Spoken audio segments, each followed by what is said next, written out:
Super Mario Brothers? Super Mario Brothers? Mario. I've always said Mario. Apparently that's wrong. So I'm gonna try and like Mario. I'm gonna try and hit that more over this. So like, just in case. Mario is from Brooklyn. He hasn't been from Brooklyn for over 17 years or so, but he's from Brooklyn. Whenever a thing arises like a Mario, a thing that's like an icon, with its own world and friends and characters and these awful, terrible things, like a whole bunch of awful, terrible people, they get together and decide that there's like some truth of this character's existence, right? But like Mario was born in a certain year. There was a place and he had a childhood, and they can like piece this together from all the clues that like the creator like has left for them. And it never occurs to these people that maybe the creator was just making things up as they went along. Like just whatever details were needed to suit the story. And like even maybe the creator didn't write those parts at all.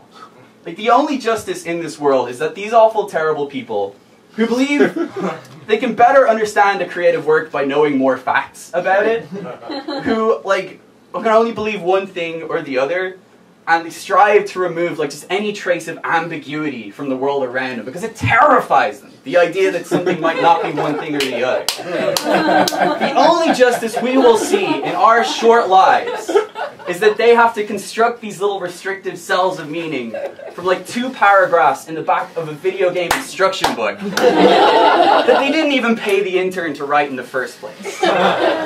So like, Super Mario is from Brooklyn. I'm just going to put this back so I can yell better. Super Mario is from Brooklyn. It's not a thought that anyone who ever worked on Super Mario Brothers, the video game, ever had.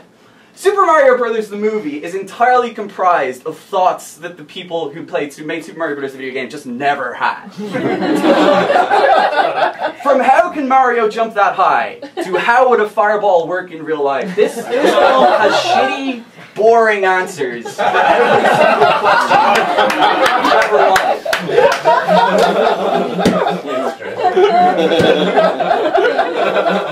But to this day, there are people who are still like inside, and they're not outside walking around with us because they're too busy arguing if Luigi Mario is his real name. And for that, I am actually quite thankful.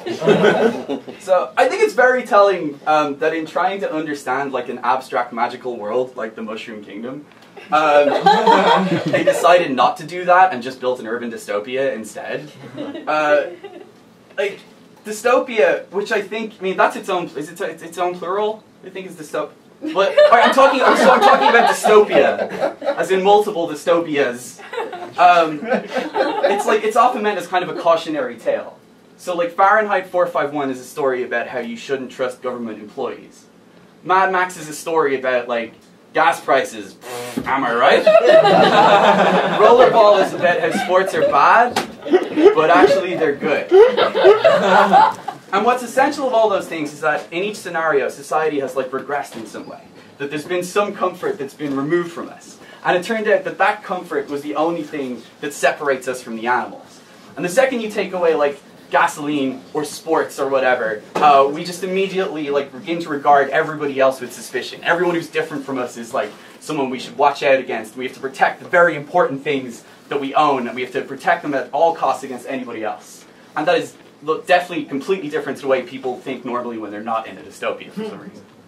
So what happened in the movie is that 65 million years ago, the meteor that wiped out the dinosaurs struck Brooklyn, as it did, but instead of killing the dinosaurs really slowly and choking them to death with the dust and blocking out the sun and freezing them and killing all the food and starving all the stragglers out one by one until they were all dead, it just pushed them into an alternate dimension. And over 65 million years, they've evolved to kind of turn, like us, they look kind of vaguely humanoid. So Dennis Hopper is Koopa, or Bowser, and in the film, he's evolved from a Tyrannosaurus Rex. And to signify this, Dennis walks around for the entire thing doing T-Rex on it. It's very subtle. And he's still very menacing, I gotta say. He's a fabulous actor. So the Mushroom Kingdom, it has no food, there's no water, and the infrastructure is being strangled by like the physical manifestation of the psychic will of the deposed Mushroom King. Really, the whole thing just looks like someone's weird idea of like 1980s New York, or what I certainly believe to be 1980s New York. The first 5 minutes that they spend in the Mushroom Kingdom, there's all these hilarious jokes like, well, Manhattan sure looks different. Oh, is this the Bronx? Which is really, really funny when you're like 8 years old. I'm watching it in Dublin, Ireland, when you've never heard of these places at all. There's little dinosaurs fighting over scraps in the streets, and they're like the rats, and George Clinton does a cover of Walk the Dinosaur, which for some reason isn't the trailer song. Everyone walks around in like leather fetish gear with spikes all over them.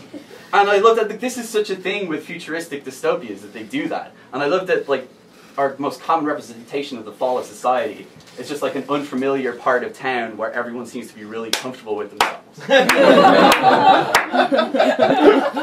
It's really, like, as a film, I mean, it's not as bad as everyone says it is. Like, Mario learns to believe in crackpot conspiracy theories that have no basis in reality.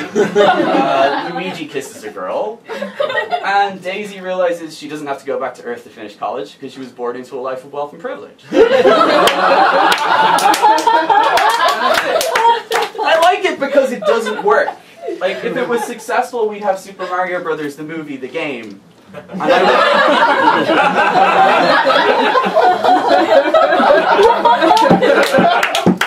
I would just find it very difficult to get up in the morning. I hate it. I love it because it panders to me so relentlessly, but I hate it because it's so boring about how it panders. Like, Mario still has, like, you get a game, still Fire World, Desert World, Ice World, all these things, and shit Blade Runner World has yet to kind of make it in. I love it because nothing happens by mistake anymore.